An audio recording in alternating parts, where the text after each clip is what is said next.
इंदौर की रहने वाली अनिल तिवारी की बेटी आयुषी उर्फ श्रद्धा तिवारी 23 अगस्त को अपने प्रेमी के लिए घर से लापता हो गई थी। 6 दिन बाद वह एक मजदूर से शादी करके घर वापस आई।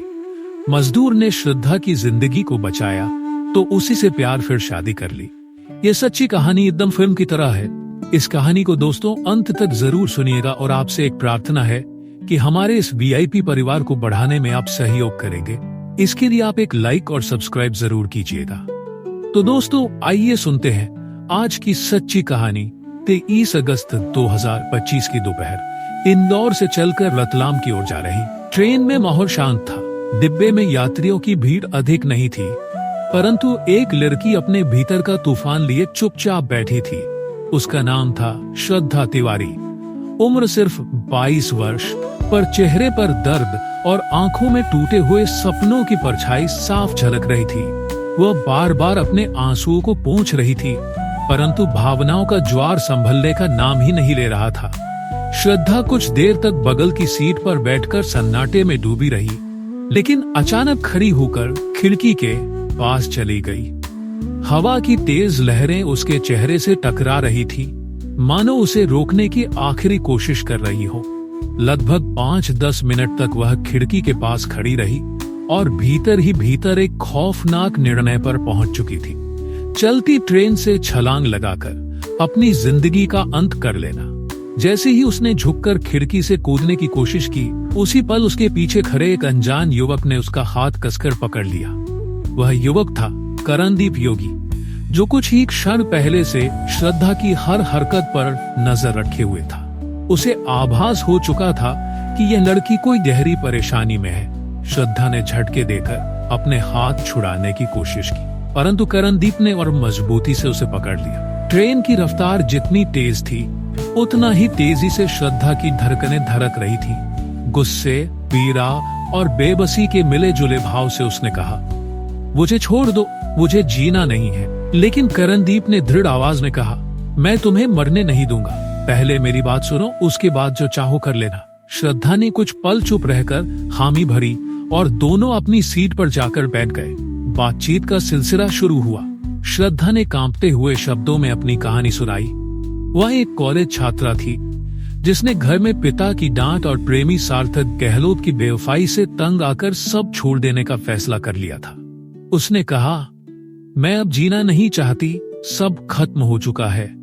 करणदीप ध्यान से सुनता रहा।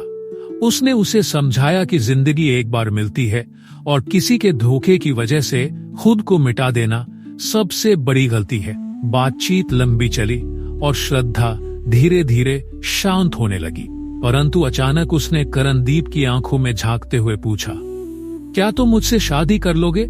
ये सवाल करणदीप के लिए अप्रत्याशित था। मुलाकात को मुश्किल से 1 घंटा भी नहीं हुआ था और सामने बैठी लड़की शादी का प्रस्ताव रख रही थी, लेकिन श्रद्धा की आंखों में ऐसा विश्वास और बेबसी थी कि करणदीप ने दृढ़ता से जवाब दिया, हाँ, मैं तुम्हारा साथ दूंगा।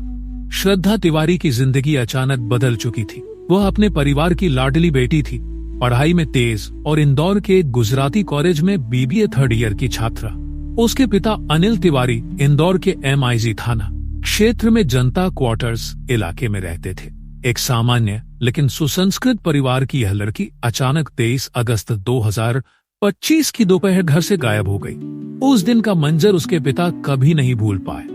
दोपहर लगभग 2 बजे श्रद्धा ने बिना किसी तैयारी के घर छोड़ा। न कपड़े, न पैसे, न ही मोबाइल फोन, कुछ भी साथ नहीं लिया। बस गुस्से और दर्द में वह निकल गई थी। कारण पिता की डांट और अपने प्रेमी सार्थक गहलोत से टूटे रिश्ते का बोझ। जब देर शाम तक बेटी घर नहीं लौटी तो पिता की चिंता बढ़ गई। उन्होंने थाने जाकर रिपोर्ट दर्ज कराई। अनिल तिवारी ने पुलिस को अपनी बेटी का फोटो और पूरी जानकारी दी। पुलिस ने मामला गुमशुदगी के रूप में दर्ज कर लिया और जांच शुरू कर दी। पुलिस ने सबसे पहले CCTV फुटेज खंगाले। फुटेज से पता चला कि श्रद्धा लाल टी-शर्ट और जीन्स पहने घर से करीब 3 किलोमीटर दूर लोटस चौराहे पर दिखाई दी थी और वहां से विजयनगर की ओर बढ़ गई थी। हाथ खाली थे, कोई बैग या सामान नहीं था। पुलिस को अंदेशा हुआ कि वह किसी से मिलने गई है। इसके बाद पुलिस ने मोबाइल डिटेल निकाली। श्रद्धा का फोन तो घर पर था, लेकिन कॉल रिकॉर्ड से यह साफ हो गया कि वह अक्सर सार्थक गहलोत नाम के युवक से बातें करती थी। पुलिस ने शक के आधार पर सार्थक को हिरासत में लिया और पूछताछ शुरू की। 24 और 25 अगस्त 2 दिन लगातार पूछताछ हुई, लेकिन सार्थक बार बार यही कहता रहा कि अब उसका श्रद्धा से कोई संबंध नहीं है। उसने कहा कि श्रद्धा ने उसका नंबर ब्लैकलिस्ट कर दिया था और अब वे दोनों बिल्कुल बात नहीं करते। पुलिस को इस जवाब पर शक तो हुआ, लेकिन कोई ठोस सबूत हाथ नहीं लगा।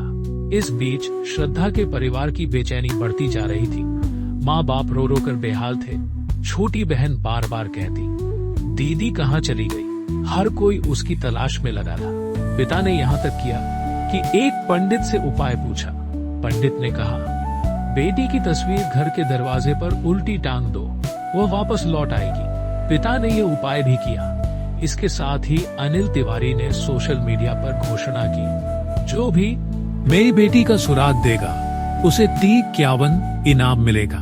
ये खबर वायरल हो गई। लोग अलग अलग कयास लगाने लगे, लेकिन हकीकत यह थी कि श्रद्धा अकेली कहीं ट्रेन से निकल रही थी और उस सफर में उसकी मुलाकात हुई थी करणदीप योगी से, जिसने उसकी जिंदगी बचा ली थी। पुलिस तलाश में लगी रही। परिवार आशा और निराशा के बीच झूलता रहा। लेकिन असली कहानी अब शुरू हो चुकी थी, क्योंकि श्रद्धा और करणदीप ट्रेन से उतरकर एक नए रास्ते पर निकल चुके थे, जहां उनकी किस्मत उन्हें और गहराई से जोड़ने वाली थी। श्रद्धा तिवारी और करणदीप योगी का सफर अब इंदौर से निकलकर मंदसौर की ओर बढ़ चुका था। दोनों एक दूसरे को ठीक से जानते भी नहीं थे, लेकिन हालात ने उन्हें साथी बना दिया था। श्रद्धा अपने घर से नाराज होकर बिना किसी योजना के निकल पड़ी थी और करणदीप संयोग से उसी ट्रेन में मिला। मंदसौर पहुंचकर दोनों ने थोड़ी राहत महसूस की। यह जगह इंदौर से लगभग 200 किलोमीटर दूर थी और यहाँ कोई उन्हें जानने वाला नहीं था। लेकिन श्रद्धा के मन में लगातार डर था। पुलिस और परिवार मुझे ढूंढ रहे होंगे, अब आगे क्या करूं? करणदीप शांत स्वभाव का युवक था।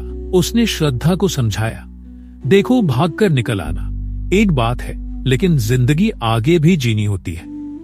तुम्हें सुरक्षित रहना होगा। तुम्हारे घर वाले परेशान होंगे, लेकिन अभी तुम वापस नहीं जाना चाहती तो तुम्हें कोई ठिकाना ढूंढना होगा। श्रद्धा ने सिर झुका लिया। उसे एहसास था कि करणदीप ने सच कहा है। दोनों मंदसौर के एक छोटे से लॉज में रुके। यहाँ उन्होंने तय किया कि अगर उन्हें समाज और पुलिस से बचकर रहना है तो शादी कर लेना ही सबसे सुरक्षित रास्ता है। 25 अगस्त 2025 की दोपहर मंदसौर के एक मंदिर में साधारण रीति रिवाज से दोनों ने विवाह कर लिया।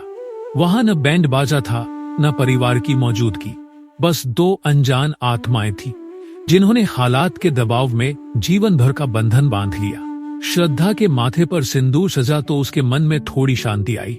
उसे लगा, अब मेरी जिंदगी को नया नाम मिल गया है, मैं अकेली नहीं हूँ। वही करणदीप ने भी मन ही मन तय कर लिया कि वह अब श्रद्धा का जिम्मा उठाएगा, चाहे हालात कैसे भी क्यों ना हो। शादी के बाद दोनों ने मंदसौर में ही एक छोटा सा घर किराए पर लिया। श्रद्धा ने पहली बार चैन की सांस ली, लेकिन इधर इंदौर में उसके परिवार की बेचैनी और बढ़ गई थी। उन्हें अभी तक कोई सुराग नहीं मिला था। पुलिस जगह तलाश कर रही थी। सोशल मीडिया पर खबर फैल चुकी थी। किसी को अंदाजा भी नहीं था कि श्रद्धा अब एक नई पहचान के साथ मंदसौर में बस चुकी है। श्रद्धा योगी मंदसौर में साधारण से घर में कदम रखते ही श्रद्धा को लगा जैसे उसने एक नई दुनिया में प्रवेश कर लिया हो। अब वह श्रद्धा तिवारी नहीं, बल्कि श्रद्धा योगी बन चुकी थी। लेकिन दिल के किसी कोने में घर की याद और परिवार की चिंता लगातार उसे बेचैन करती थी। उधर इंदौर में उसका परिवार टूट चुका था। पिता अनिल तिवारी हर रोज थाने के चक्कर लगाते। माँ की आंखें रो रो कर सूज गई थी। छोटी बहन रात को नींद में बड़बड़ाती, दीदी तुम कब आओगी? पुलिस ने इस केस को गंभीरता से लिया। गुमशुदगी रिपोर्ट दर्ज होने के बाद सीसीटीवी फुटेज, कॉल रिकॉर्ड, दोस्तों से पूछताछ, हर जगह तलाश जारी थी। श्रद्धा के गायब होने के 5 दिन बाद तक पुलिस को कोई ठोस सुराग नहीं मिला। पुलिस को सबसे ज्यादा शक सार्थक गहलोत पर ही था, क्योंकि श्रद्धा उससे लंबे समय तक बात करती रही थी। 2 दिन की पूछताछ में सार्थक बार बार यही कहता रहा, हमारा रिश्ता खत्म हो चुका है। श्रद्धा ने मुझे ब्लॉक कर दिया था। पुलिस के पास सबूत नहीं था, इसलिए उसे छोड़ना पड़ा। लेकिन परिवार के मन में शक अब भी बना रहा कि कहीं सार्थक ही कुछ न जानता हो। इधर मंदसौर में श्रद्धा और करणदीप धीरे धीरे सामान्य जीवन जीने लगे। करणदीप छोटा मोटा काम करके घर चला रहा था। श्रद्धा घर संभालती, बाजार जाती, खाना बनाती। एक अजनबी जगह पर भी उसे धीरे धीरे अपनापन महसूस होने लगा। लेकिन मन का डर खत्म नहीं हुआ। हर बार जब दरवाजे पर दस्तक होती, श्रद्धा का दिल जोर से धड़कने लगता। कहीं पुलिस न आ गई हो, कहीं पापा ढूंढते ढूंढते यहाँ तक न पहुंच जाए। एक रात श्रद्धा ने करणदीप से कहा, अगर पुलिस ने हमें ढूंढ लिया तो, अगर घर वाले जबरदस्ती मुझे ले गए तो? करणदीप ने शांत स्वर में जवाब दिया, डरने की जरूरत नहीं है, हम पति पत्नी हैं, कानून भी तुम्हें सुरक्षा देगा, बस तुम्हें अपने फैसले पर डटे रहना होगा। श्रद्धा की आंखों में पहली बार आत्मविश्वास की चमक आई। उसने महसूस किया कि करणदीप सिर्फ उसका साथी नहीं, बल्कि उसकी ढाल भी बन चुका है। परिवार की उम्मीदें अभी भी जिंदा थी। अनिल तिवारी हर रोज दरवाजे पर टंगी श्रद्धा की तस्वीर को देख कहते, बेटी तू जहां भी है एक बार लौटा, तेरा घर तेरी राह देख रहा है। लेकिन उन्हें क्या पता था कि उनकी बेटी अब किसी और की जिंदगी का हिस्सा बन चुकी है, और उसी जिंदगी के साथ उसने जीने का फैसला कर लिया है। समय धीरे धीरे बीतने लगा। इंदौर में पुलिस की खोज अब कमजोर पड़ चुकी थी। 5 महीने गुजर जाने के बाद भी श्रद्धा का कोई पता नहीं चला। परिवार का दर्द तो जस का तस रहा, लेकिन अब उम्मीद धीरे धीरे बुझने लगी थी। माँ हर सुबह पूजा के दीपक के सामने आंसुओं से भीग जाती। पिता अनिल तिवारी का चेहरा झुर्रियों से और भारी हो गया था। लेकिन वे अब भी कहते, मेरी बेटी जरूर लौटेगी, बस वक्त की बात है। घर के आंगन में अब भी श्रद्धा की हंसी गूंजती थी, लेकिन केवल यादों में। उधर मंदसौर में श्रद्धा और करणदीप की जिंदगी ने नया मोड़ ले लिया था। साधारण किराए के घर से अब वे एक छोटे से मकान में शिफ्ट हो गए थे। करणदीप को नौकरी मिल गई थी और श्रद्धा ने भी सिलाई कढ़ाई का काम शुरू कर दिया था। अब श्रद्धा का चेहरा पहले जैसा डर और घबराहट से भरा नहीं था। उसके चेहरे पर शांति और स्थिरता थी। उसने खुद से कहा, मैंने जो रास्ता चुना वही मेरी किस्मत है, अब पीछे मुड़कर नहीं देखना। कभी कभी रात के सन्नाटे में श्रद्धा अपने घर को याद करती। माँ की ममता, पिता का सख्त लेकिन प्यारा चेहरा, बहन की हंसी, सब उसकी आंखों के सामने तैर जाते। पर तभी वह करणदीप के पास देखती और उसके मन में साहस जागता। करणदीप अक्सर कहता, श्रद्धा जिंदगी हमें मौका देती है, तुमने अपना फैसला लिया है, अब इस फैसले को ही अपनी ताकत बनाओ। श्रद्धा अब पूरी तरह श्रद्धा योगी बन चुकी थी। उसने अपने अतीत की छाया को पीछे छोड़ दिया था।